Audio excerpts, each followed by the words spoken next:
Today we have Spencer Chamberlain, lead singer of Underoath. Yeah. 2003 is when you joined the band, right? Yeah. Yes, late 2003. Late 2003. When was Underoath founded? What year? Well, realistically 99. It was, I don't know if you had bands in your high school that were like playing, like I was in a local high school band that would play and like sell out little clubs and stuff, like small. Mm-hmm. And I think Underoath was in the same scenario. Like when I joined, we were still playing in front of like 50 people to 10 people, depending on where we were. Mm-hmm. But the name had just stuck through high school, and like the whole like no original members, not really. I think it's the same band I would say you could consider Changing of Times the first record, which is the one right before me. Yeah. If people even go back that far, most people consider Chasing Safety our first record. But there was even 2 like high school EPs before that. But it's been the same people you see today for over 21 years. Mm-hmm. So, like in high school, you go through a lot of that. Like I was signed in high school and didn't go anywhere, and people decide they want to go to college instead, or they want to do something else instead, or someone meets a girl and her not willing to give up that apartment they just got or that car they just got, because that's what you got to do when you start touring. You got to give up everything. Yeah. So I think that the growing pain of like, we were a band, I was in a band and Underoath was a band, and like you're in a band just because you find people that are like-minded and want to do the same thing, but you're not really like, oh, you're the best singer or the best drummer or the best, fit for what we're doing. Mm-hmm.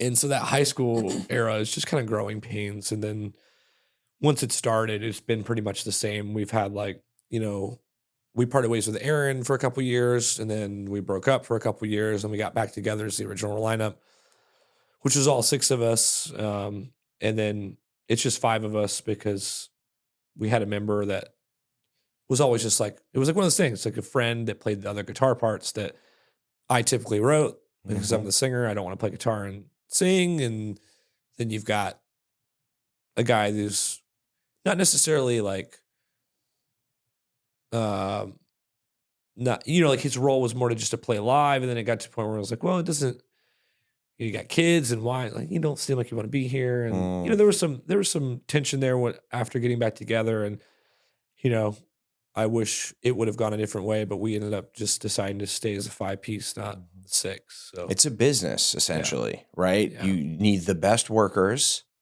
who can perform and adapt and et cetera. And honestly, like, I was mad that it didn't go a different way, because like it was important to me for it to be the 6 of us.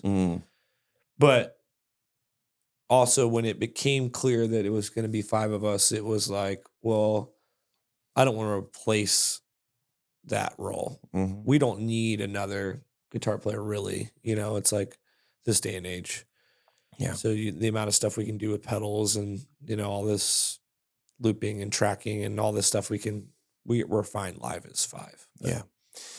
It's funny you talk about the high school bands. A few towns over, the local high school band was, remember Wheatus, Teenage Dirtbag? Yeah. They were from Long Island.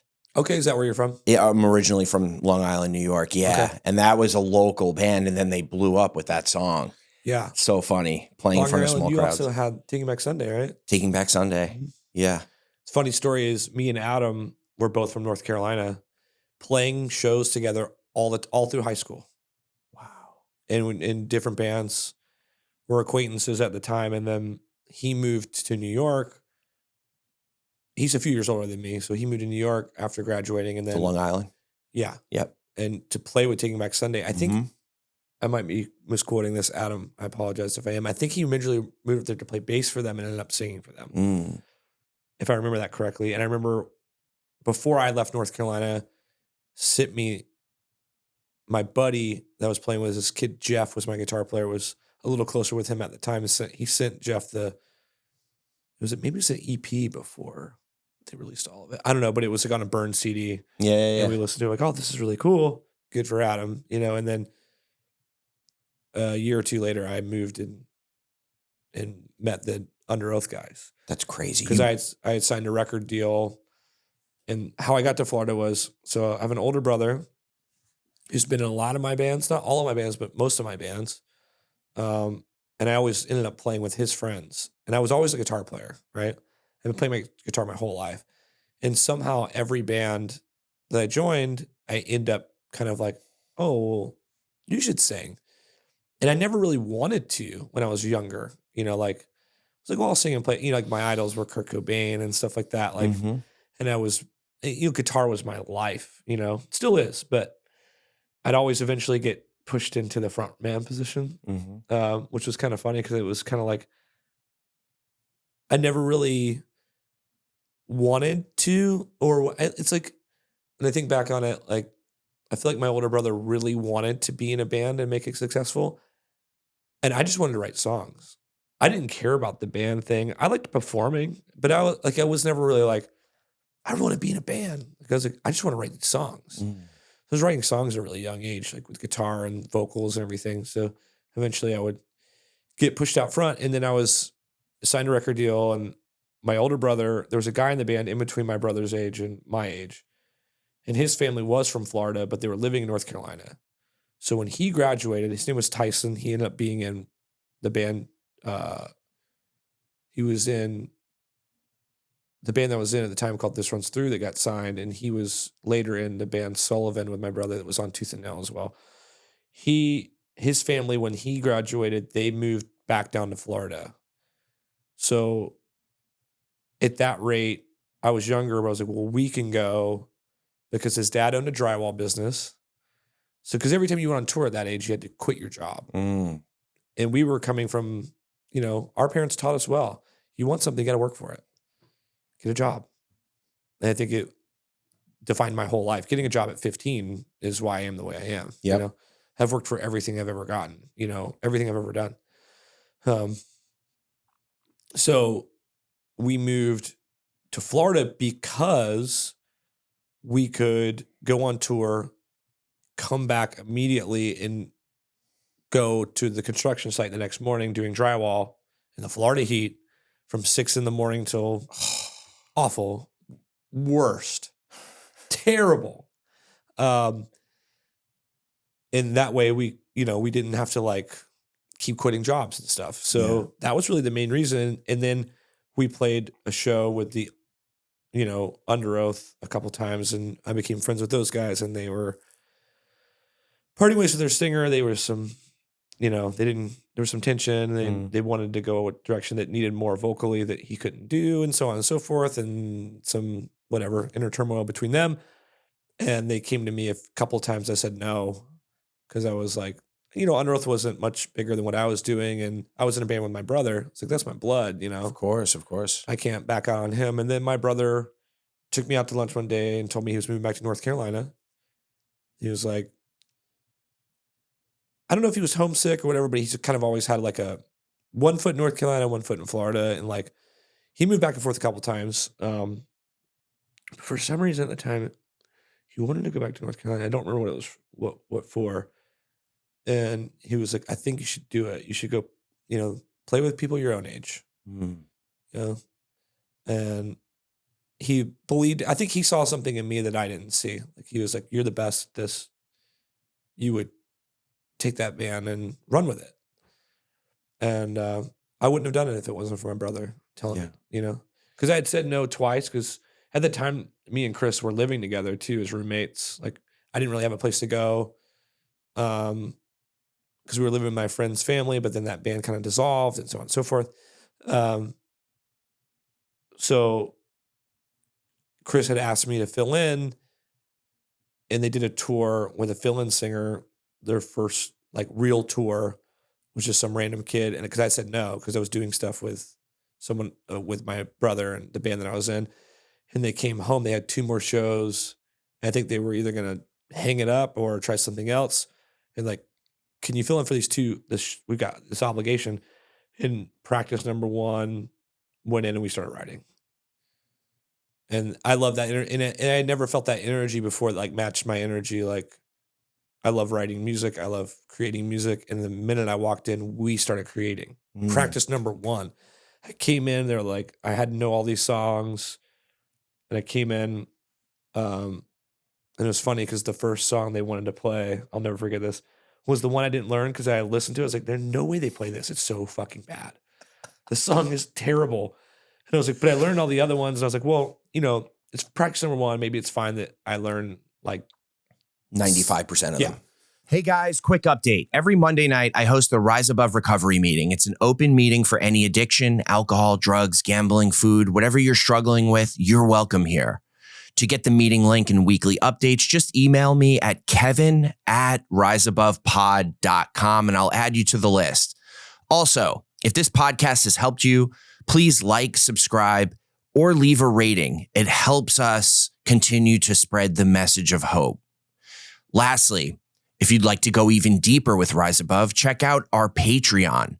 Supporters get access to live interviews and can chat with guests after the interview. Thank you. And they're like, all right, first song, we're probably going to open up with this one.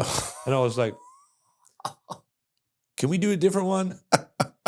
And I had no idea that they played. And we ended up playing that song on that Warped Tour. It was, anyways. But practice number one, like, it was instant. And me and Aaron, me and Chris were already really good friends. Chris is probably the person I give the most shit in the band. We have this relationship. We just know each other forever. That's the best kind of relationship. Oh, it's great. Yeah.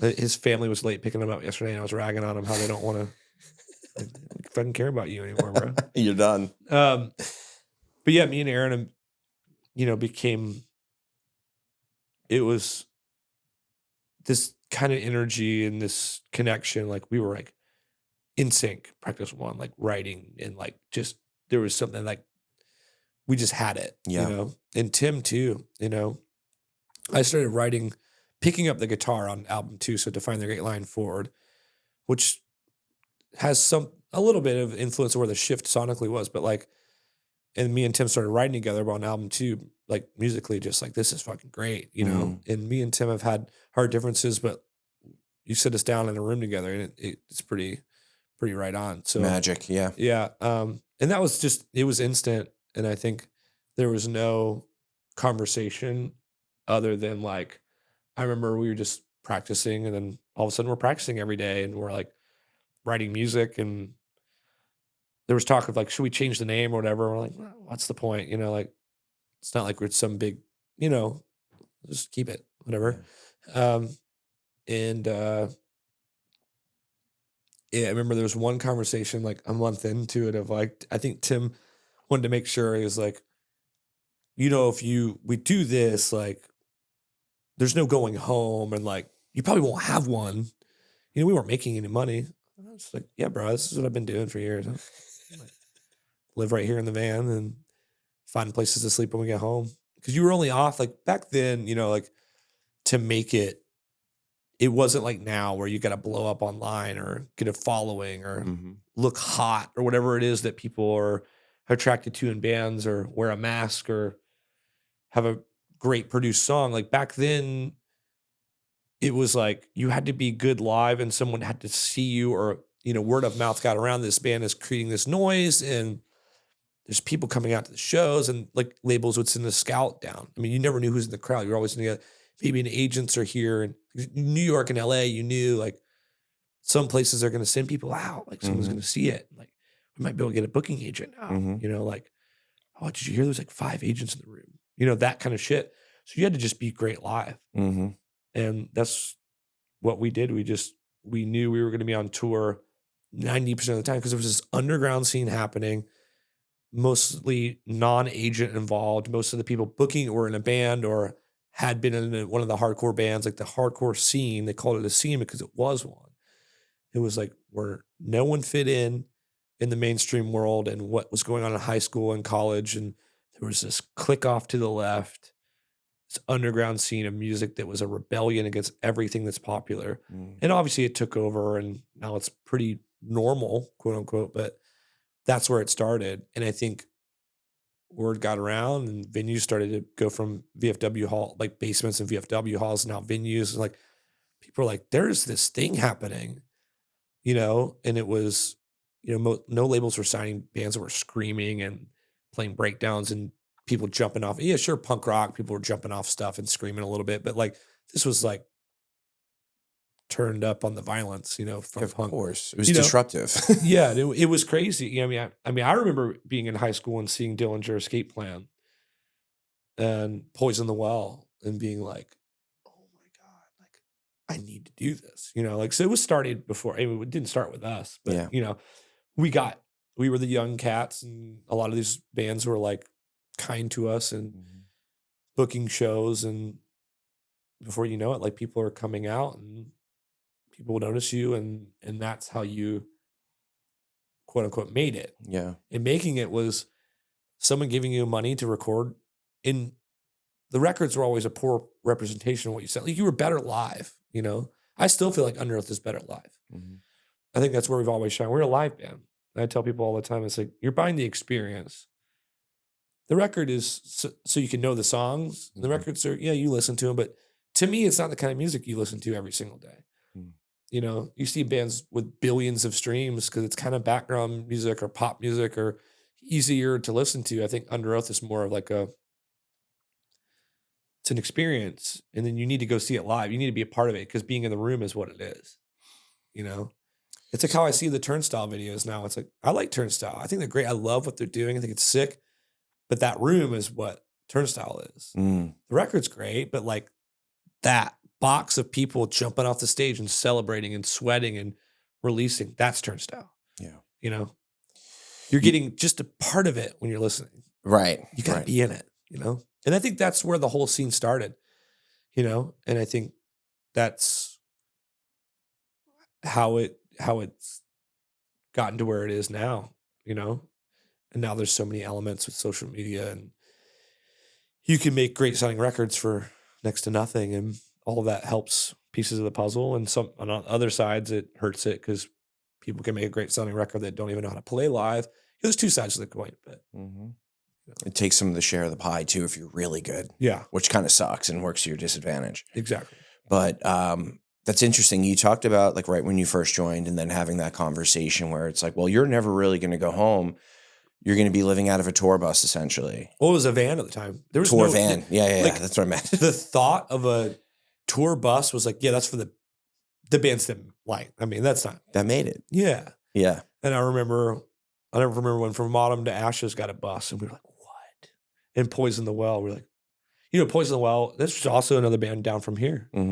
That was like the hero. That was like, we were a Florida band too, so like, it was like, man, could you imagine having the power though? Like Poison the Well was pretty pinnacle, especially for me. Like I saw that in high school, and I grew up, there was a band called Code 7 from where I was, and they were like kind of experimental hardcore. They went through some different, they started off kind of new metal, and they went into the experimental hardcore thing, and they went off and did this beautiful like space rock, like dreamy synthy shit that was, I still love to this day, but it was the hardcore stuff, metalcore, hardcore, whatever you want to call it, that I was a part of as a kid watching their shows. And they were like booking shows, so they were bringing bands in.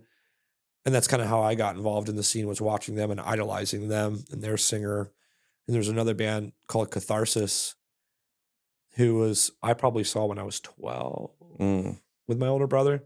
And I'll never forget the story. I wanted to, they just played Brooklyn, and I wanted to tell the singer so bad, and I didn't get a chance to.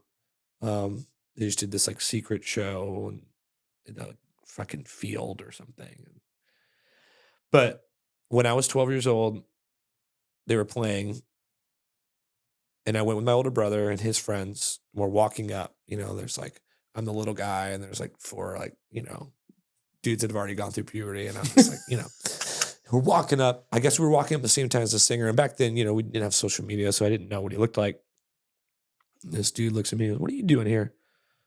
"Well, I'm here to see the show with my brother." He's like, "Come on, let me help you out." And I don't know if this dude ever remembers this. I don't even know his name, but we were obsessed with Catharsis for a while as kids. Thought it was so fucking cool. And he walked up to the venue with me, talking to me, respectful. I am a little kid, he's like looking at me and talking to me, it's definitely like a full grown man here. He's like, blah, blah, blah, blah. I didn't know it was a singer. He was like, "Hey man, I'm going to put you up here. Picked me up and like sat me. So the stage was like small stage. I mean, it's a small room. There's like the monitor world over here where the monitor guy would sit, and it was elevated, and he sat me up there because he knew something that I didn't know, how violent it was going to be. And I was too small to be in there. And he sat me up there, and I realized it was someone in the band. I was like, oh, that's cool. I got to sit right here. I'm 12, I'm like 12 or 13 years old. Yeah. So, what's up? We're fucking good. Whatever, like the place, it's full at this time. This pit breaks out. My brother and his friends are in the front. They're all like trying to stand up, and I'm looking at that.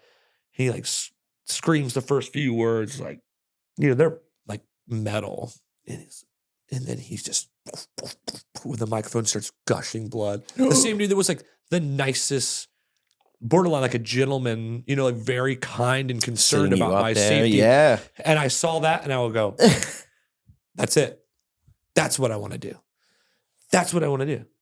And I was so, like, and ever since then, I'd always been mesmerized as a child. Kurt Cobain and Lane Staley and Chris Cornell, like I idolized music. My dad taught me with Led Zeppelin and Pink Floyd and all the stuff that I loved, putting on a record and just imagining what it would be like, and not knowing what these people looked like, and having to look for magazines and going to the bookstore. And I was obsessed with music very young.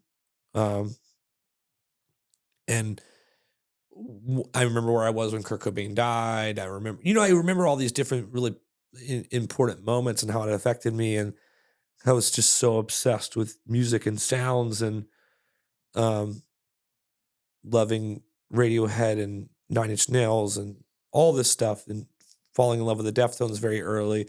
But it was seeing stuff live, because I didn't get to go to like these big concerts until later in life. I got to go to these like little local shows, which is part of the scene, which is how I got into the scene. I was more interested in writing songs, but I was a part of something now. Mm-hmm. And it was this scene, and it was seeing the Catharsis singer, seeing the singer of Code 7, and Hope's Fall was another North Carolina band, and then Poison the Well through high school, and idolizing these guys that were like, people are piling up to sing these words, and the guys are like singing so hard that they're screaming. And I was like, I didn't even like screaming at first. I just loved the guitar work for a lot of these bands. And then I learned to fall in love with it. The melody of the guitar mixed with the harshness of the vocals. And then sometimes there's a singing part that would make my heart fucking melt, and I was watching all this stuff happen and unfold before me and seeing it live, and being like, that's it.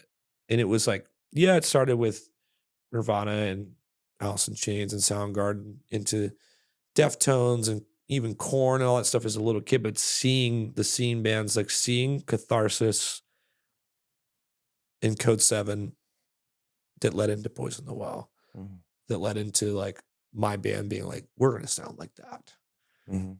Went from singing and playing songs to making that energy and that noise. I don't know what that was, and it wasn't very popular at the time, but I wanted that, Be a part of that. Yeah.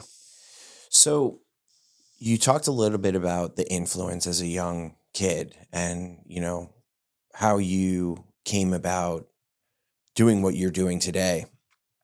Take us through early childhood, and, was it your parents, your father, who pushed you at 15 to go get a job, that kind of implemented that work ethic? And just to kind of get an idea, at least for the audience, what your upbringing was like with your parents. So, parents were great, and they separated really young. I don't think I realized that it affected my older brother more than me because I was so young. Mm-hmm. I don't think it really affected me until later, a little bit later in life, more so. But I lived with my mom, and things were pretty strict. We were like doing band practice a lot, and like but we weren't allowed to go to shows, and we weren't allowed to play out as I got older. So I guess before shows started happening, before I started playing shows, I mean, I played like birthday parties with my band. By age 12, I was 12 or 13, I was playing live, but that was more like kind of sounded grungy and rock, until later. But I started playing really early, but it had to be approved by my mom, so Yeah, it of was a course. little tough. Um, and I realized, I think at 14 or 15 that I wasn't very popular, but if you wanted to be cool, you had to have a car, right? And I remember kind of like hinting like, I'm going to be 16 in a couple of years. Is there anything coming my way? It was Mhm. very clear. It's like, if you want that, you have to get it yourself.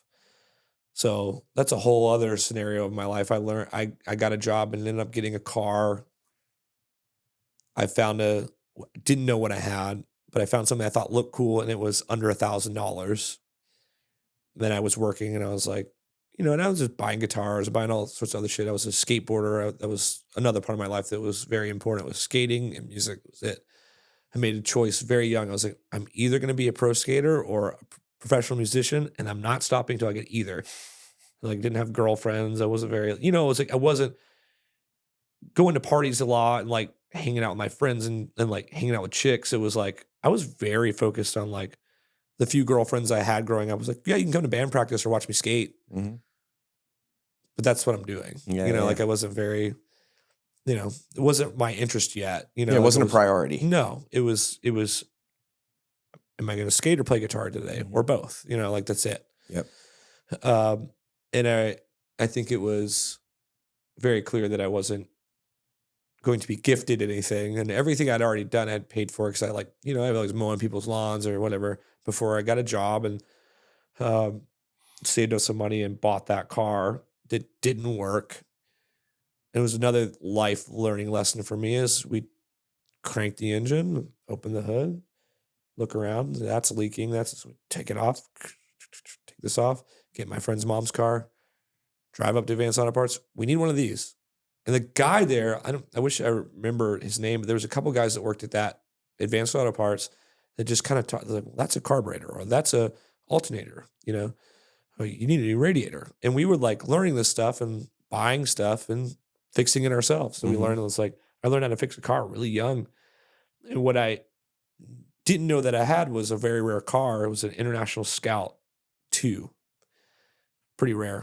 Look them up. If you ever, it's about as rare as like the first generation Broncos and early K5s, which I ended up getting all that stuff. And we kind of like started like, not like a business in high school, but me and my friends were like fixing people's cars and like kind of turning some cash over. Yeah, of course.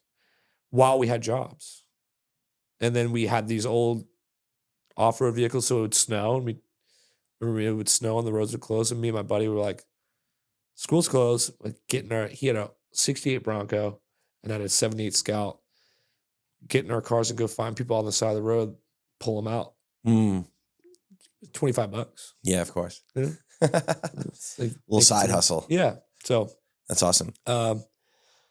Yeah. So that, and then as it came into shows, so we were supposed to see my dad every other weekend, and he started to allow us to play, like, so instead of coming to visit my dad, we got to go play a show. And then I'm like, young, hanging out with my brother and his friends and staying at their apartment because we got to play a show instead of go see my dad. But we tell my mom we were going to see my dad. Yeah.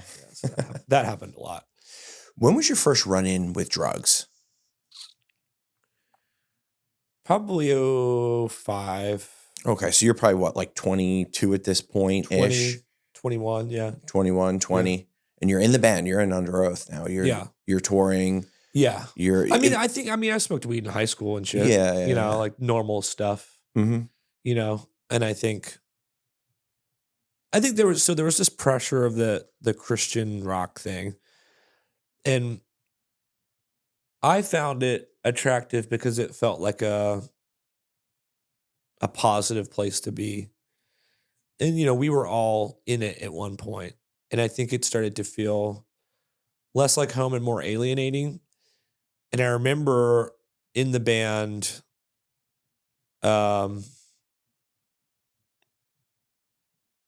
if you were swaying, quote unquote swaying, like those guys, when I met them, they were like, we were all Christians at the time. And they looked at it like ministry first. Music is just secondary. And in my whole life, I've been programmed of like, music is everything. That does more for people than anything. All religions aside. And it's cool that religion can be a part of, like, our beliefs can be talked about while we have this platform. I wasn't writing songs about it. I think we had one song in our whole catalog about Jesus or whatever. So it became a little scary, and that didn't feel good. I was like, well, these guys are supposed to be my best friends. I'm like, if I start to feel a certain way, you would think you'd be able to be like, you're riding a long van ride. Say me and you're 21, riding in the van, and we've believed the same thing since we were kids. And be like, hey man, like, do you ever feel like maybe this is fucking wrong, or maybe we should look into something else just out of curiosity? Or like, I don't know how I feel about A, B, and C. That would have been like, pull the van over, we're going home. And I don't know if it would have been that extreme, but in my brain, it was kind of led to believe that way. And I thought it was that way. And it probably was, but maybe not as extreme as I thought. So that leads to, I smoked in high school and then I quit. And like, I drank in high school and smoked weed a little bit. And then I was like, oh, I want to be more. It was like more into like reading about God and my beliefs. And I was like, well, I shouldn't be doing those things. And if I'm going to be in a band, I definitely shouldn't, because I don't want people looking at me and thinking I should do it because it's cool. Like the way that I look at Kurt Cobain on stage with a cigarette, I thought that was cool as a kid. So I smoked cigarettes. It's simple. Yeah. That you're that influential at a young age. I remember watching my older brother's band when I was too young to be in his band, and saw some kid was more influential to me that I never really even spoke to. The singer of his band, I looked at, I was like, that's so cool. He was punk. He shaved his head and like pierced his ear with a safety pin. I wanted to be him at one point. It wasn't who I was around at school. It's like, it's a scary thing to think about as you have kids. Like, what's influential to that kid? Because even your parents can be great and you're still like, that was cool. I want to be that, It's how influential you are. Like seeing them smoke pot. I was like, whoa, I want to smoke pot, So I think that at this point, 05, leading into 06, Underoath had taken off, the summer of 04 as our first record came out. For most people, we're on Warped Tour, busting our ass. We're passing out flyers. We're pushing our gear through the mud, through the rain. No rest for the wicked. We're every day off. We're playing a show. We're really, leading up to this thing. And as it starts to take off, and then it's become a thing, and it's, I start to question things as I do. I'm very, I can spiral in my brain. I've learned that about myself. I know. Oh, you too? I'm an overthinker, right? Same. So I think, it was like, I used to smoke and drink, and that kind of took the edge off. So I was like, I started smoking again. And then I know the guys were like, that's not cool. So I would like smoke behind the trailer, or like kind of sneak cigarettes. And like, then we get a tour manager and we're on a bus, and I'm like, Warped Tour, and people are hanging out drinking beer. And I'd be like, we didn't get any beer or stuff or anything on our rider because it was Warped Tour, but like other people did. And I was like, they were like reading their Bibles and sitting on the bus. And I was like, well, I want to mingle with people. Like, I like people. And I'd go meet all these other bands that we're on tour with and have conversations. And like, well, okay, let me grab a beer. I didn't think it was a big deal. So then, drinking, smoking. And then James, who's actually the guitar player, is not with us anymore. He'd have a few beers here and there. And our tour manager would have a few beers here and there. And then that, I think it was kind of frowned upon, gray area in the band. And so I just kind of, I didn't see it that way, and I think we just kind of had different goals at the time. My goal was to make great music and make songs that affected people in a positive way. Mm-hmm. I didn't think that had to be tied to a religion anymore. And they wanted to be a ministry. And I think there was a huge divide there. And I think, I was also scared of flying at the time. I forgot about this part as I go back into it. So I think it started with Xanax. So I was scared of flying. And I remember I used to not want to get on the airplane. I was like, well, if I don't get on the airplane, the tour doesn't happen. And there's so much pressure. And I'm like, I had a moment in time where anxiety was behind the wheel, not me. Yeah. So I think it started with Xanax. We started with pills, and I would crush them up and snort them. Mm. I had pills to fly with, and then I would be drinking and I'd try one. And I was like, well, that feels great. And I don't know where I got the idea of snorting it. It just seemed like a good idea. Hit you harder and faster. Yeah. Mm-hmm. And then I was introduced to Coke, which was like, oh. Miracle drug. Yeah. I could drink more. And back then, before it was all cut, and it wasn't very popular. It was hard to get. Mm-hmm. So you're getting clean stuff, and it was incredible. I'm not going to lie. Mm-hmm. Like the actual euphoria and like the high and everything was awesome.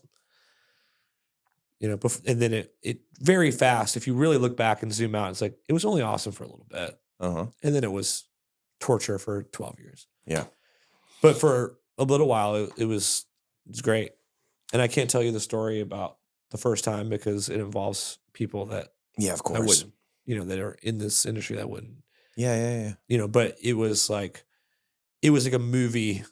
If you can imagine some of the most famous people that were in rock and roll at the time, New York, Spin Magazine party, and you're like, what is happening? And I'm like, I'm just there. Mm-hmm.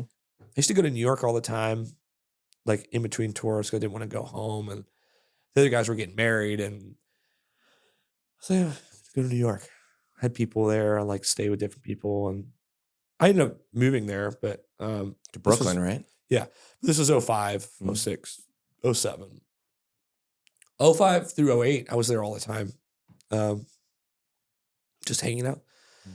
And it was in New York where I had that, and it was like this crazy party, like in a bar warehouse thing. I couldn't even remember where it was if you put a gun to my head. And bands from all the biggest rock bands from like the 08, 05 through, that era of from scene, and not even in the scene, just, it was like a rock and roll event, and it was like, you had to know someone to get in, and I was with someone that knew someone, and, you do it, and then you're like, this is sick, and it's like, you're in this, where else? I'm like the youngest guy there, probably. I'm like, this is fucking crazy. And then we walk outside, it starts snowing. You're like, oh my God, oh, cool. And then I wanted to do that again. And you start to meet other people that do it on tours, and you're like, oh, and at first I only did it when I was at home, and then I started doing it on tour too, and then tour and home. And then all of a sudden you realize you're doing it every day. Mm-hmm. And then, you find yourself in scenarios where you're buying enough stuff to you're the guy in the room that's not a dealer without guns, and you're like, oh, I'm just buying stuff for me, and they're like, you're not getting this for yourself, and you're like, yeah. Oh, That's the worst. That's a scary scenario. Yeah, I've been in those scenarios where it's like, you got to show up at this time with these 4 other guys. There's different windows of and you got to buy this much weight. And when you come in, you got to put your gun on the table. It's like, I don't own a gun. And it eventually became like, I was living in St. Pete at the time, which drugs coming in that are pretty easy because support city and all the rock stars coming today. And I'd be sitting around that you have to come, they'd weigh it out and like, because they were like, this dude ended up going to prison. He was like a DA guy that was crooked, I guess, and selling weight. And he was an agent, and then he was selling too. Well, obviously, I think that was part of it, or whatever. And it was really, I was putting myself in really dangerous scenarios. What year was this? That was 7, 8. Okay. When things were real heavy. Mm-hmm. And it was like, this is, these guys were showing up. These were real dealer. Like, this is, and they're getting everything, and there's like stuff. I mean, you sit down and all these people would, I'd get made fun of a little bit, and I'd just be like, I just gotta get out of here. I just gotta get out of here. And yeah. And then I became the guy that any band that came through the area, like, knew to hit me up, even if I was on tour, I could hook up with someone. Oh, no. And then that stuff like leaked into, I remember when I first started getting it all the time, I wouldn't let my friends get it. Like, I didn't want it to be like, well, I'll get it. We can all use mine. And, like, it was just such a dangerous thing to do and get, and it was hard to get. And I didn't want like people getting in and over their head, even though I was in over my head. But I was like, I tried to keep a handle on it from my friends because I got a lot of my friends into it. Mm. And then it got bad. And then it like started to bleed into the bar scene. I remember when we started doing it, like, I remember they knew what we were, I think got around and like, we don't want your fucking shit in this bar. You get the fuck out. We get kicked out of places. And then before you knew it, fast forward a few years, it was like, everyone's doing it. And which it got really watered down. It was like, I was like, what are you guys buying? This is doing coke. Just doing a bunch of mixed white stuff. You're wasting your money. And then it became like, it's like a beer and a shot combo. That's what it feels like now. Get it anywhere. It's fine. And then the fentanyl thing. I'm glad I got out before the fentanyl thing because, I've lost a lot of friends, a lot of acquaintances, a lot of like, and people that I remember that happened earlier in the year that a buddy of mine died that wasn't even like it wasn't even like a part, like when it became normalized and like, it's no big deal because it was a big deal and it was very dangerous and it was very heavy, like really fuck you up.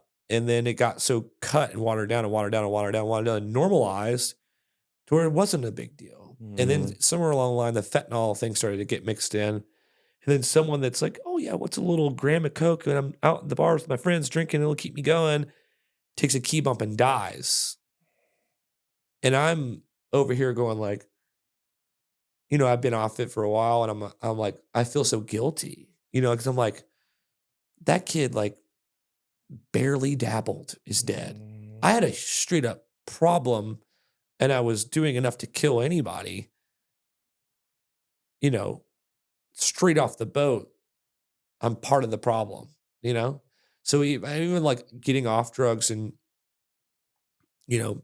being clean, still feeling that same guilt that I was feeling while I was on drugs sometimes. Cause I was like seeing all this stuff happen and like, like I said, I moved away and I'd come back to St. Pete and look around the bar scene and see like, man, everyone's still doing the same shit, and like seeing it and feeling like I was part of this problem, like a lot of these kids, I got them into it.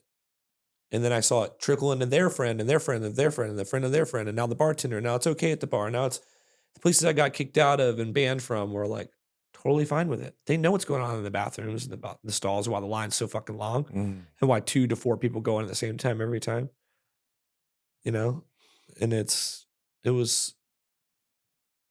I didn't go to a bar for 6 years. Changed how I did everything. I deleted almost every contact out of my phone. I did the same thing. Yeah. I had to. System restart. Yep. But like, it wasn't an easy journey for me. you know, and I feel like everyone has their own journey. And I feel like, so recovery is a weird thing and addiction's a weird thing. And talking about it is tricky for me not because I'm embarrassed about it. I'll tell anyone. I don't give a fuck. To me, it's because I remember where I was. People coming at me, trying to tell me, I feel like, you gotta get clean. You gotta, like those kind of, like, that was more of a, like, nothing makes me want to get more high than listening to your fucking bullshit right now. Yes. Because what sucks is like, you have to be ready yourself. Yeah. And I wish there was another answer, or at least in my experience. I always say this.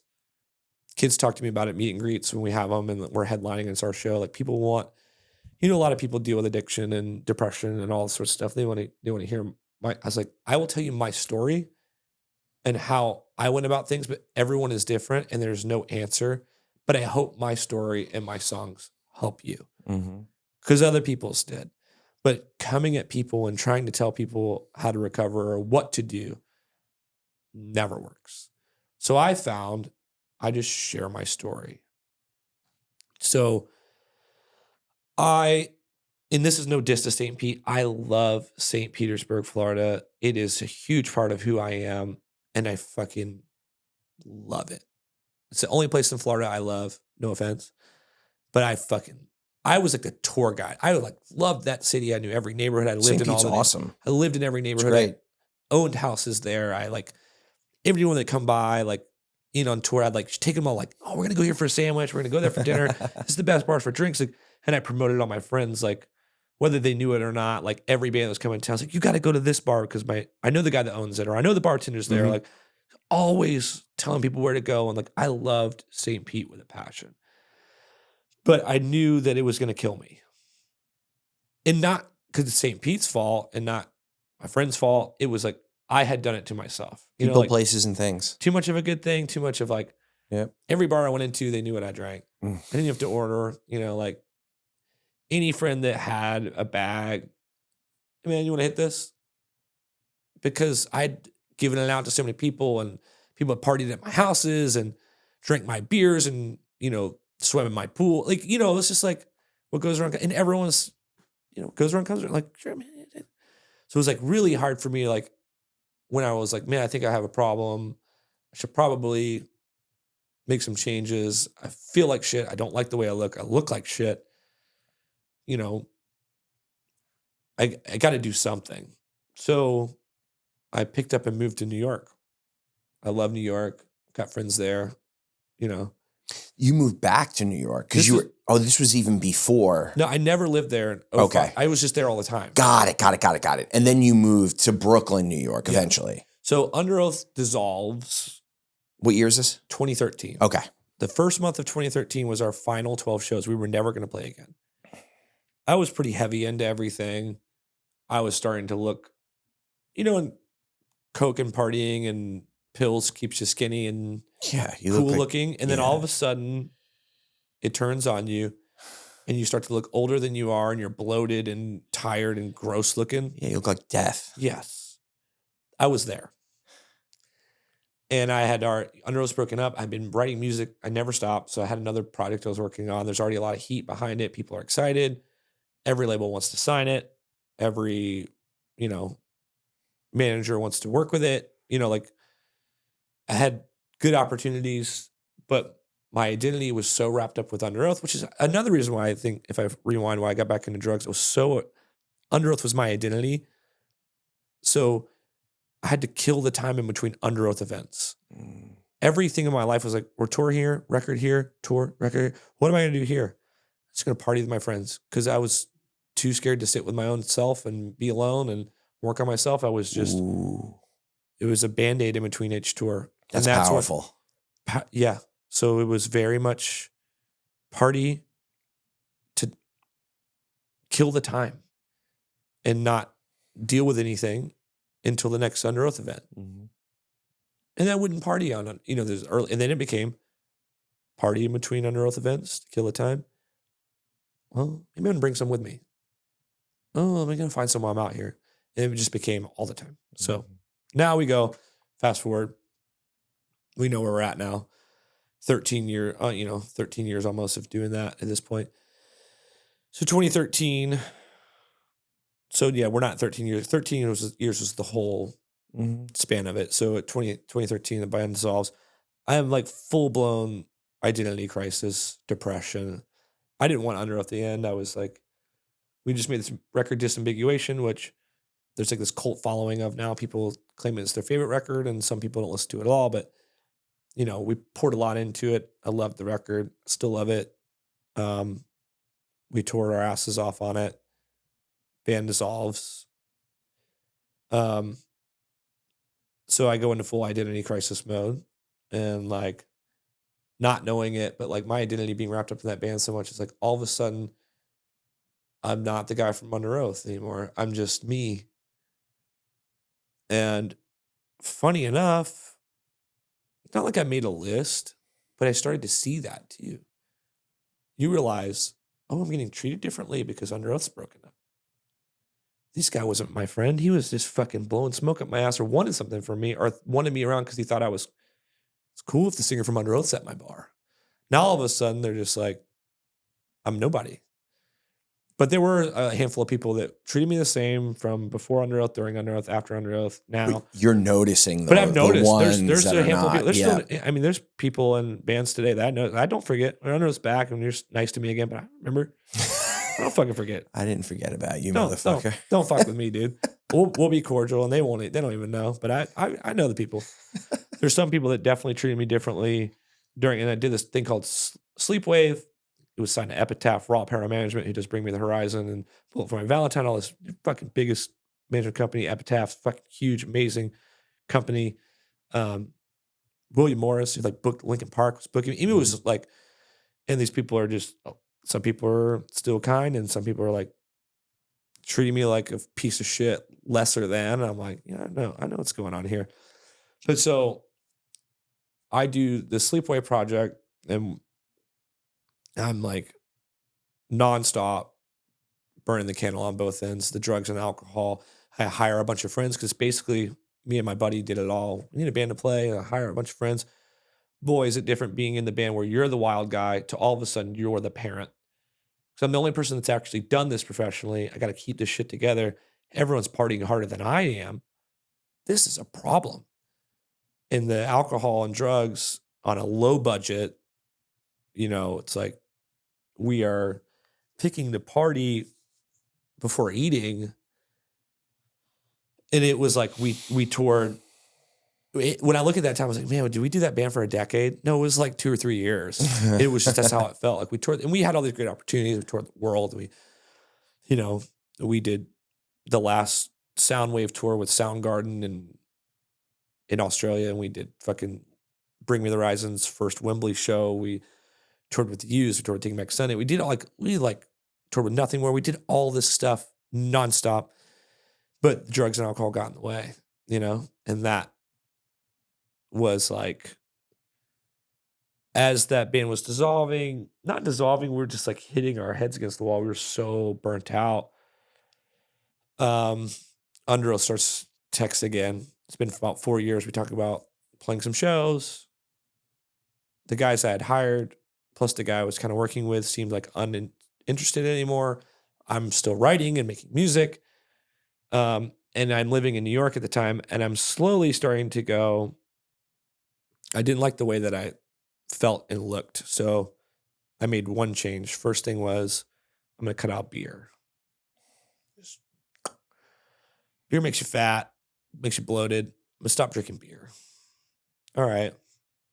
This kind of feels better. You know what? I would pay attention to how I eat. I'm living in New York, the best food in the world, you know? So I start eating healthy, got rid of beer, and I'm like, you know, I'm really focused on making this second Sleepwave record. I'm pretty much doing it by myself. Songs are great. They never came out, but some of them made it onto the Underoath record. Underoath's talking about touring. We start practicing. I'm feeling a lot better. You know, I'm getting some clarity.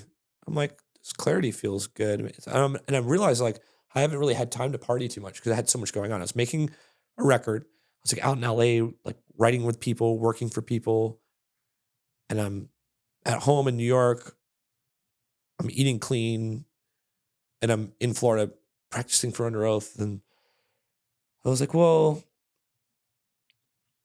life doesn't seem so bad. So I'm not going to quit partying, but maybe it's just like on special occasion, like friend's birthday or once a month kind of thing, once a week kind of thing. So I've slowed down a lot at this point. And it was bad.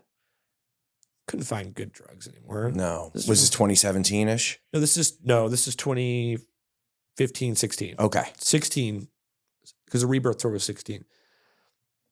So we do the first tour back where me and Aaron start writing because the band isn't sure if they want to be a band yet. We did 6 shows a week on the Rebirth tour because our keyboard player had to be home for his job. He only had this much vacation time. The guitar player, who's not with us anymore, didn't want to be in the band, so he was hired gun. I want to go on salary for that. I don't believe in this band, and I don't want to do this. We needed to be 6 of us as a reunion tour. Okay. So we convinced everyone to do it. Me and Aaron start writing immediately because we're like, we should do whatever. I don't give a fuck if it's Underoath or not. Like, let's start. Why did we stop doing this? Mm-hmm. Playing together. We start writing immediately. Eventually, everyone gets on board, agrees to do the band, except for James. Never really states if he's going to be in it or not. He doesn't really know. So during that 2016 into 2017, in 16, I joined a gym. Right? I joined a gym because I was like, I still didn't feel, I'm just trying to get back to zero. Yeah, of course. And I'm drinking less. I'm partying less pills, less coke, less whatever. And now I've added this little element, working out. All right. I went to the gym a few times. A buddy of mine, he's like, knows what he's doing. He's like kind of showing me like, okay. I wake up after a night of not drinking and partying and going to the gym. I feel good, man. I kind of feel good I feel accomplished. It feels cool, right? So I was like, I'm going to go a week. See what a week does. I did a week with no drugs and no alcohol, eating clean and going to the gym in Brooklyn. And I was like, I felt incredible. Friends are coming in town. We went out that night. We partied. Did some coke. Probably took some pills. Drank. Had a great time. Fucking awesome. The next morning I woke up. The guilt. Number one, I always beat myself up. Even when I was a full-fledged addict, functioning addict, I'd always beat myself up. That guilty feeling. Fuck, why did I do that? Why did I do so much? Why did I get a second? Why did I get another 8-ball or whatever it was? So the guilt hit me. I was like, man, I was doing so good. Like, why? I feel like shit. And then I had the second wave of guilt, which was I missed the gym. I didn't even work out today. What a piece of shit. Man, you're such a waste. You laid around to 1 because you couldn't fucking move. Now I'm strolling down the streets of Brooklyn looking for coffee and a fucking bite to eat. Like, damn it. So I was like, that's not a good feeling. And I think the drugs are so bad now. Like, I think the high from working out was kind of like sitting in my brain of like, I think I'm still an addict to getting high, but now it's completely different. So now I've like slowly replaced, and it went on, through 2017. It was like 2018 where I was like completely done, but I was like still like once every other month. Like I'd like end up partying with some friends or whatever. Yeah.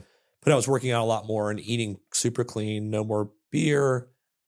And every time I'd party, like, oh, this is gonna suck. It's gonna be my day off from the gym or whatever. And I would like make excuses for it, But then it came to the point where I was like, you know what? I got to get rid of this shit. I think it's time. Let me see how long I can go. And I never said that I'm going to get off forever. I just was like, I'm just going to see how long I can go. And I don't think I should. it's not doing me any favors. It's not good. I don't enjoy it. So I kind of made that decision, and I was like, man, I really love feeling good in a different way. So I was like, it's funny because I was like, it was really the gym and eating clean that made me get clean. And then like, I started to like, man, what have I been doing? Like, I really love resting.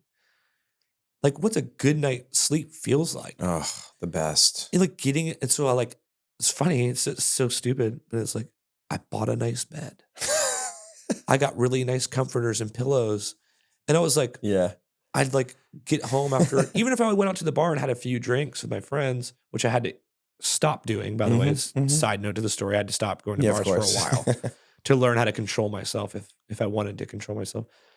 Because I'd always have that, ooh, I'm a little buzzed. I should look for something. I know who's doing it. I know everyone is doing it. I can look in your face and tell you what you're on. That's how good I was. Who's going in the bathroom? Yeah. Who's not? Just looking around. Like, does the bartender look like they got something? Like I knew everyone. I could, like, that guy over there's a dealer. I just, no matter where I was in America, in the world, really, I could get it. I could get what I wanted. But I just started to buy like nice sheets and nice pillows and like getting a good night's sleep and like, God, and then getting up and going to the gym and then like eating something clean after a good night's sleep and working out. I was like, and then you feel good about yourself and that you do get a high from it. It's a different kind of high, but I was like, I like that. I'm going to keep doing that. And I just kind of stayed on that road. And then I was having trouble emotionally. I was like doing really well, but I was like, I could just be walking down the street. I'd just break down crying. No reason. Or be on the bus and I'd fucking cuss one of the guys out in the band for no reason. Just awful. I was awful sober. It was a fucking wreck. And then I realized that I needed help. And I had been sober for a while. What kind of help? Was it like therapy that you needed? So for like deep rooted issues from maybe childhood or yeah. I feel like I had like a substance abuse therapy type thing that I would go to. And I don't think it's embarrassing for anyone to get therapy. I think therapy is good for people that don't have as much shit going on as I did, but I realized I had a lot to unpack. Yeah. I had the same experience. I did the same thing. I had the same experience. Yeah. And it helped. Yeah, it helped tremendously because getting sober, doing it on my own, not drinking, not doing any drugs. You know what? Dude, more power to you. I do want to say this. For me, I have one drink and I am a complete monster. I turn into a monster. You know why I think I can do this? And it's not something to be proud of. We were on tour with different bands growing up where there was separate buses, stories of these guys. We're the young kids, like, you guys got to keep your beers and stuff in your green room. You don't let anybody see it. What? If this guy smells a beer, it means heroin, hookers, like cheating on the wife, like all this, like these guys would go off the rails. They were like, I remember in the depths of, I remember being on this tour. So like, it's called Mayhem. It was a bunch of metal bands and hearing stories of the different bigger bands of like, or all size, having guys in the bands that couldn't even be around alcohol, or it meant bender, you won't see him for days, or whatever it meant. Mm-hmm. And I remember always telling myself, I'm never going to be that guy. And I always, even through the depths of drug use, I was always like, I'm never going to be that guy. Because like, I want to be able to cheers a glass of champagne when my kid gets married or whatever I had in my brain, like when my kid graduates high school or whatever, like I wanted to be able to like, cause my dad, he'd always had like a glass of wine he was never an alcoholic. He never drank more than one glass. Like he'd have a glass of wine with his wife at dinner. Mm-hmm. I'm like, that's great. That's nice. They're at the time in their 60s, 70s at that time. I was like, that's awesome. I want to be able to do that. Mm-hmm. So I'd always had like that in the back of my mind. And maybe that's why I learned how to do that. But I did go a long time with nothing. And I didn't go to a bar for 5+ years. And I had to retrain my whole system about everything. Mhm. And during that time, I got therapy because I was an emotional wreck. Like I was saying, like anger, tears, joy, it would just hit you like a freight train out of nowhere. No reason. Just breakdown. Mm. And that's because you've been abusing your brain for so long. Yeah. You're spiking all these dopamine, serotonin, all that shit in your brain. You're just all of a sudden it doesn't know what to do, Mm. So yeah, I ended up getting. I remember looking at Aaron and I was like, I think I need help because we were doing this. I had been sober for a while and we were doing this tour and I was just like awful to be around. Performing great, look great, eating great, gym great. I was terrible to be around. Were you going to meetings at all during that time or no? No. Okay. So you were just, I was trying to do it all by myself. yeah, And with I no think support. at some point, I was very against I didn't want to go into the NA stuff because of the Mm. religious undertones. And I think, whatever works for you. I have no problem with people being a Christian, a Buddhist, 100%. whatever makes you happy. I have no problem with it. The way my cards were dealt, unfortunately, organized religion and me, I don't hold a grudge. I can even man, if my wife's wanted to start going to church, I'd go. Sure. We don't, but I don't care enough to be like, I'm never. But for me, it was just the community I was in and the way I was brought up. Not my parents. This is the band. I was brought up really more on the road. I really cut my teeth on the road. I feel like men's brains don't really develop until their 20s or 30s. I think 100%. we don't know who the fuck we are at 18 when we leave the house. And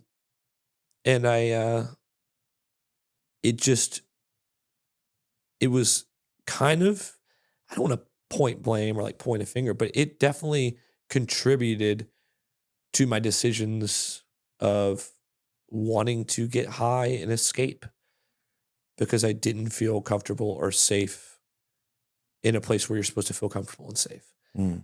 And I don't think that that's how it's supposed to be. I know it's not what it's supposed to be, but organized religion and me didn't walk very well hand in hand. Mm-hmm. And so the NA thing to me I didn't want to, I knew from stories of my friends that have gone through it, there's a lot of it is finding God in it. And which I'm okay. Great, it works for you. I'm happy for you. Mm-hmm. But knowing me, and I was still a little bit on edge at that time and a little bit bitter, I knew that would have sent me back down the fuck you. Mm. That would have made me get high probably right then and there. Yeah. So I had to find a different way. So I told Aaron, I remember looking at him, I was like, I think I need help. And he was like, I've been waiting for you to say that for 10 years. And he made a call. And the next day I had someone that I worked with for a year or so. In therapy now and on and off, just regular therapy. But I had a full on substance abuse thing. Yeah. Tell us about life today. You just 2 years ago you got married? No, I just got married. Okay. We got married in September. Wow, congratulations. Yeah. So about a month ago. Yeah, it's the best thing in the world. That's amazing. Yeah. And that's a whole other thing too. Not to cut you off, but without recovery and without facing myself, working on myself, I was 90% of the relationships I were in were fucking toxic. And not just me. I mean, I was toxic in my own way I'm toxic to myself. I've never been outwardly toxic. But I attracted toxic energy because I was just a fucking,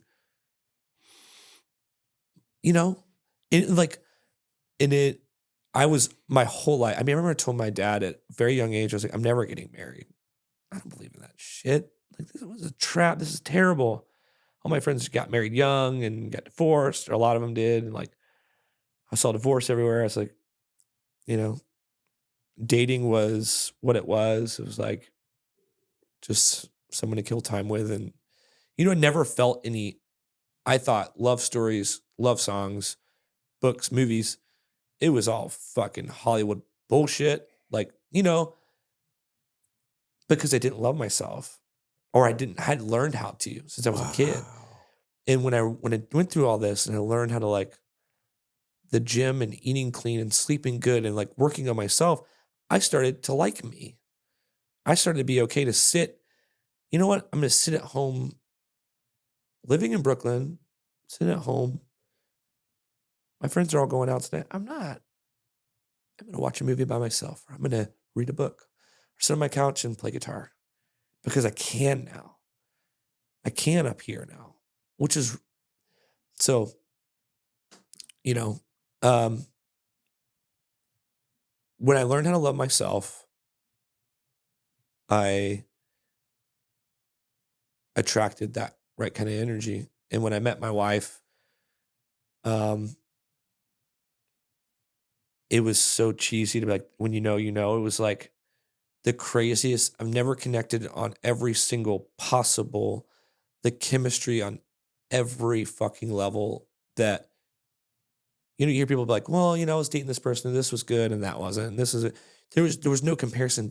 It was like a completely different universe of feeling and love and chemistry and connection to where she was the same way. She was like, I'm never getting married. This is something we talked about on our first date. I think we were both like, yeah, I don't really believe, like, have you never been married? You know, no, I don't believe in it.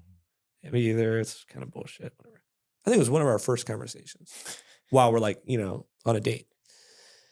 And we both had this of like, I can't imagine life without you. Like, in life before you seems like a blur, like a distant blur.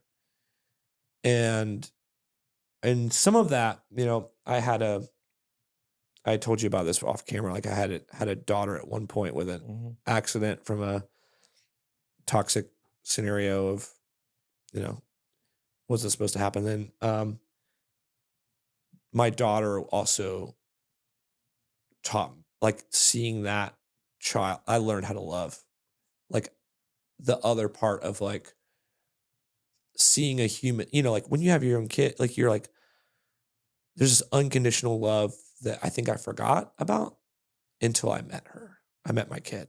You know, it's like I held my child and like knowing that I'm doing this alone and I'm like, it's just me and you. And that was it. I had no thought about dating. And then sure enough, like love, it's like it comes when you're not looking for it too. Cause I wasn't. I was like, I'm pretty sure I'm going to just be a dad and a singer, songwriter, and just keep my head down and focus on the good stuff, work on myself always. Every day I wake up as a new opportunity to be a better version of myself. Mm-hmm. And as I'm doing that, you know, I was like, I went on a date with, I was like, what? You know, how'd you guys get linked up for a date? Mutual friend, or did you just meet out? We had met in 2017. We had met in the past, and actually, a long story, we went on a date when I was a wreck. In 2017? Mm-hmm. Okay. And it was the best date of my life. I was like, I ran. Because I was like, still getting high, and maybe this is 16, 17, yeah. Mm-hmm. The tail end of right before the like, I need a full system restart. Yeah. You know, like, and it was like, she was the raddest chick ever. And you ran because you were scared, right? Yeah. Well, I was like, I don't want to fuck this up. Yeah. And it was the worst decision I ever made. But I ran in a way of like, in my brain, I was like, I'd rather her remember me of this great date than this guy who's a train wreck. Mm. So when I met her, and it stuck in my brain the whole time. And I never could wash it out of my brain. I was like, man, I was like, that's a woman. That's like she was just beautiful, artistic, smart, career oriented, just was this strong, beautiful, independent woman that was funny, sweet, amazing. And we had this crazy connection. And I was like, and it was like also life. I had to go help my brother who was going through some shit. Mm-hmm. So I had to leave New York the next day. Mm-hmm. I ended up subletting my apartment because Underoath's busy. And now I'm not going to be there for a while. It was like, oh, I'm also leaving New York. And God, that's the fucking best date ever. Blah, blah, blah. But I also was like, I need to work on me. And I was like, so then how did you guys get reconnected? I reached out to her when I was ready, I guess. And when I was in a good spot. I always told myself, if I'm ever going to date again, after having this terrible situation with, COVID happens, child happens, and toxic everything. And I'm like, I'm in a good spot, but this is really bad. I got to get all this bad shit out of my life. Never doing that again. This is fucking terrible. And then I'm writing a song in Nashville, actually, before I moved there. And this dude I was writing for was like, you're the fucking best, man. Like, what are you doing? Like, who's the girl, man? I'm like, I don't have one. It's like, he started talking to me like, who's the girl that, the girl got away. He's the one thinking about, and I got the balls up that night, and I hadn't talked to her in years. And I shot her a text, and I was like, I owe you that second date. Or no, I think I said, it's a long time, I think I was like, I owe you an apology for because we had planned, we were going to do more, and then my life got carried away and things went a different direction. And her response was like, hey, stranger, you can make it up to me by taking me on that second date. Ooh. Do you still live in New York? No. But funny enough, I'm going to be there in a couple weeks because I've got this event and I got to be there for a couple days. Maybe we can make up coffee or something. I didn't know. She could have been married with kids. I didn't know. It's been years. And, we meet up and it was just nothing ever. It was the next day. It was the next day from the first day. It was all that stuff that I remembered and more. And we were even more connected. And it just wow. We spent a couple days together and then it just blossomed from there. We just never looked back. And it was, wow. And I remember we were in one of those barcade things, playing games and having a good date night or whatever. And she said something about you know what? I never thought about marriage, and me, we've talked about this. She's like, but I couldn't imagine living without you. And I was like, I think about this all the time. And we just started talking about it when we were like, let's do it. We want to get married. And we got engaged last year. She didn't know that it was coming, but it was awesome. That's amazing. Yeah. And it's such a cheesy thing to try to explain and talk about to people, but people that have that love, that soulmate or whatever, I know it sounds so dumb, but the people that have that, and I talk to I know they're that's that. Yeah. I know exactly what you're talking, the exact feeling. And I never had, like I said, nothing can even compare because I never felt any of those feelings. And she explains her story is very similar. Dated for sure. And but it was all just kind of the same, but different until we started. And it's just oh, I get it now. Yeah. So it's a beautiful story. It's incredible. And then we have all these crazy coincidences.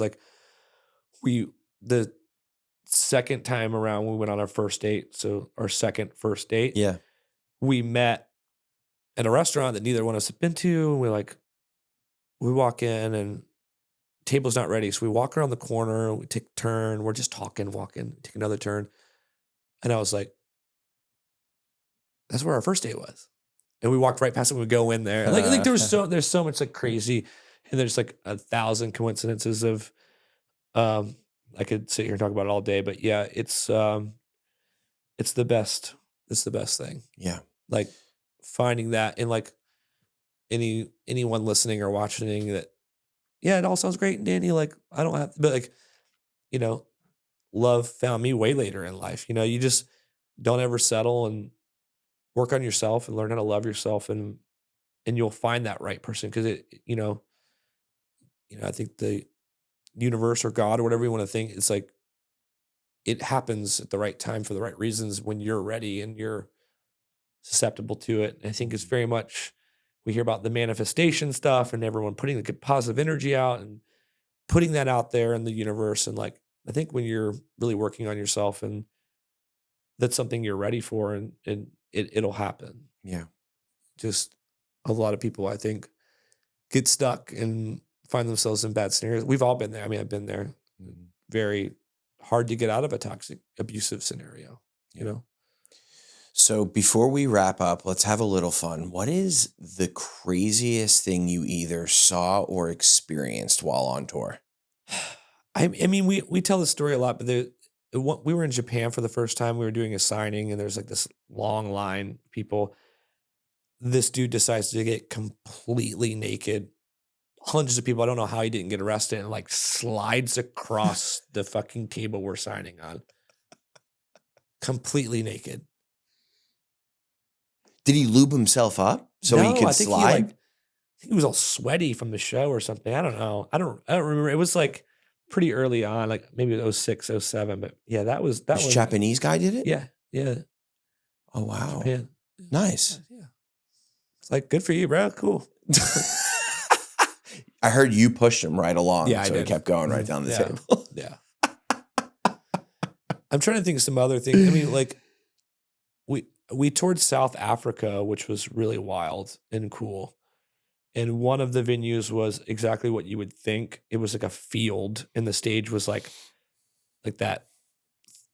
What do you call that? Like thatch type roof. Okay. And the soundboard was, and there was like barrels in the crowd with fire coming out of them. Like, cool. Here we are. Like wild kind of shit. Yeah, I mean, trying to think of some other crazy things that have happened. But yeah, I don't know. I could sit here all day. Yeah. Well, Spencer, I want to thank you for coming out. Yeah. Appreciate you coming on. Absolutely. You are on tour. Currently on tour. We have 2 shows left. So I appreciate you taking time out of your tour. Yeah. When's your next show? Tonight. Which venue? We're at the amphitheater with Right Papa here? Roach. Yeah. Papa Roach. Yeah. Best dudes ever. Yeah. Nicest guys. Yeah. Yeah. That's Deserve awesome. all this success. Seriously. They run their ship really cool. The band's super nice. No hierarchy. There's no big dickin', and they hire the crews, always looking out for us. We've been on tours where if you're not the headlining band, we normally headline, but when you're out, sometimes you get treated lesser than, poorly, or kind of thrown aside. The Papa Roach band and crew. Lead singer sober. Yeah. Yeah, that's awesome. A lot of the guys are sober. That's great. Yeah. That's cool. Yeah. Well, thank you again. And I appreciate you getting vulnerable with us just to help someone else. I feel like all I did was just run my mouth the whole time. No, you were actually, I like that when they don't want to hear from me. The audience doesn't want to hear from me anymore. I can talk for days. No, when you tell your stories, like when you tell your story, your experience, those episodes do the best. Okay, cool. No, that was amazing. I really appreciate it. And again, thank you for stopping by while on tour to come share your story. Yeah. Well, like I said earlier, my guys have been doing lots of podcasts and stuff. Yeah. But when I was off, I was like, I'm with my wife and my kid. I don't want to leave. Mm-hmm. No offense. I'm like, I'm not getting on an airplane. Mm-hmm. When I'm on tour, I work. I'll work. When I'm in the studio, I'll work. When I'm off, I have my daughter all summer, my wife. You can't catch me on an airplane to go out and do press. I'm sorry. Yeah. So I luckily, Tim and Aaron stepped up and did. I normally me and Aaron have to do all the press, but Tim and Aaron took care of a lot over the last couple of months while I had my kid. That's awesome, man. And you are a very present father. Yeah. When I have that. my kid, when I have my daughter, I'm with her. You know, it's the best. Yeah. It's the best times. You're a good man. Yeah. Thank you again. Appreciate it.